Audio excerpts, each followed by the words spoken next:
So yeah, before I start this video, I wanted you to see, I've trimmed my beard down to like 1 millimetre. It's getting less and less and less, and before you know it, I will pretty much be, clean shaved to the skin. Although, it's kind of funny how a lot of people who do go clean shaved to the skin, they kind of just manage to do it so easily. I've looked at people like the Labour leader, I support Labour, Keir Starmer. He was like completely clean shaven, but he's got like funny hair. It looks like he needs to colour his hair or something. It's a bit weird. So it's kind of funny how he's got the effort to put the shaving cream on and then and then go clean shaven, but then he leaves his hair as it is. It's a bit strange for me. I don't know. He even gets his haircut, it looks like regularly, but yeah, I don't understand how you do one but not the other. It's a bit of a, perhaps when I get older I'll understand. At the moment I don't.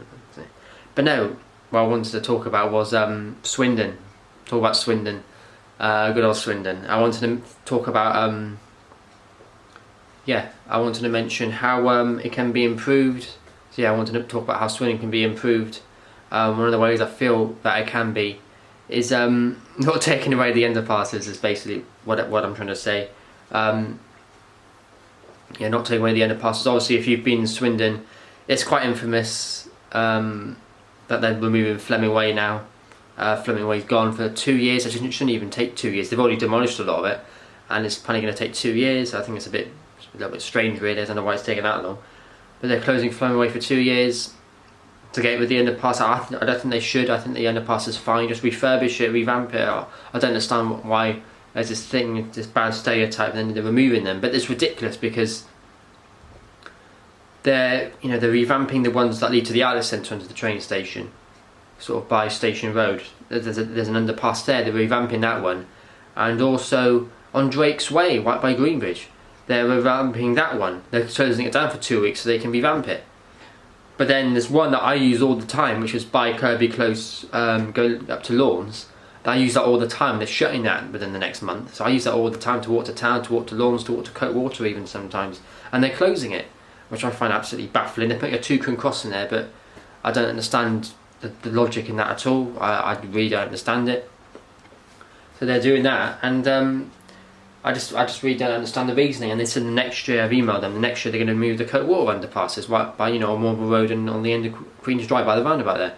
I just don't understand what the council is thinking of. It's very strange if you ask me.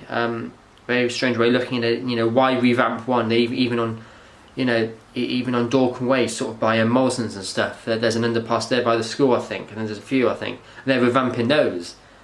But then it's really sort of baffling how they're doing some but not others, and I just don't understand it. It's kind of annoying. I mean, you're removing some and you're revamping others. What's the difference? I mean, yeah. But another thing I wanted to mention how Swindon can be improved is to not remove the underpasses, to add them on it. Queen's Drive could do more underpasses, really, especially between Coatwater and the Lawns, which they're filling in. They could do with one there. Like I said, it's a dual carriageway.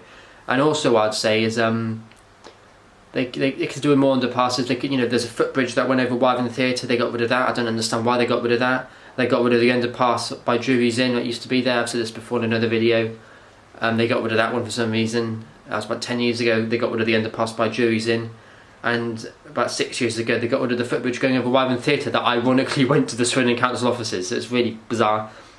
And another thing I'll mention is they could do with, by Regent Circus, there isn't really a crossing there. There isn't really a crossing going up to Regent Circus, and I feel, a lot of the time I walk up to Regent Circus, I don't even cross in that middle bit. I end up walking a bit further on. But I think they could do that. The traffic lights there on underpass there, because a lot of the time cars don't stop on that bit going from the library, Swindon Library up to Regent Circus. There's nothing there. It's just like a bit of extra road lifted a bit higher, but really cars just go over that anyway. So I think it's bad design. I think they need an underpass there or traffic lights. I think Swindon Council need to get ahead of that. And another thing I think they need to get ahead of is in town centre. You get a lot of bikes and scooters and everything just whizzing through, and I think that needs to be monitored. I don't think they should be allowed. I don't think they even are allowed. Like I said, as you go through under the underpass on Fleming Way, it actually says cyclists dismount. I think Swindon Council should monitor bikes and everything going through the town centre. I don't think they should be allowed to do it. You get a lot going whizzing through, especially as it's closing. A lot of the time when I get there about like 5:36, and even sort of by near the escalators leading up to the crossing.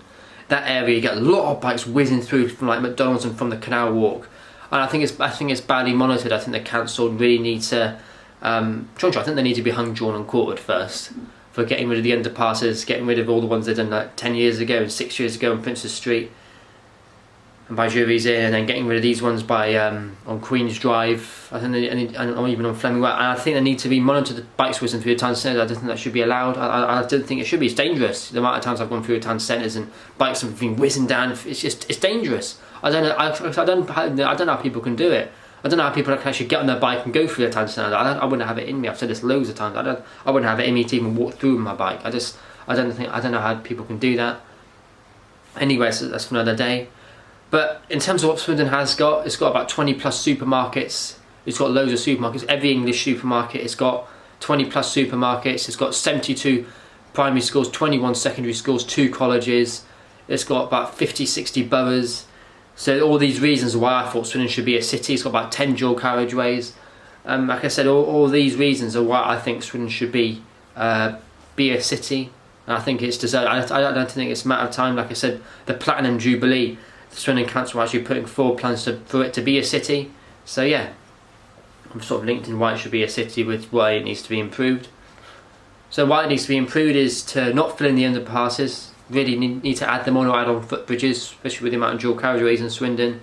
Then you need to get something on the Regent Circus crossing, put traffic lights down underpass there, or something there to make it easier because cars just whiz through anyway. Monitoring bikes and everything going through the town centres, that shouldn't be allowed. Perhaps after 7 or something like that, but it shouldn't be allowed. The council need to really monitor that. Like I said, Swindon's got a lot of, going towards West Swindon's got a fair amount of underpasses and stuff, and a fair amount of footbridges, so perhaps that's not too bad in itself. But other than that, I'm not 100% sure. But that's how it should be improved. That's how perhaps Swindon can make itself better as a city, or as a town, and hopefully a future city with all that I mentioned there. So yeah, there's a lot to be improved in Swindon, but it's a very big town, and yeah, it kind of feels funny. All these kind of different ethnicities, like all the Asians or the Muslims or the Indians or the all these people, Eastern Europeans, all these people coming into like places like Swindon. I was like, they're flocking all from all over to Swindon. It's kind of funny. But yeah, Swindon's a big town. Like I said, I'm born here, so I feel like I've got the right to tell the council, the way to improve it as a potentially future city, which I think Swindon is entitled to, with all the supermarkets, all the schools, 2 colleges, hopefully an airport. Maybe they can have an airport, by Gypsy Lane leading off Cirencester Way, they can have like an airport there. So yeah, I don't know, whatever. But yeah, this is how Swindon should be improved, and how Swindon as a future city could be improved as well. Yeah.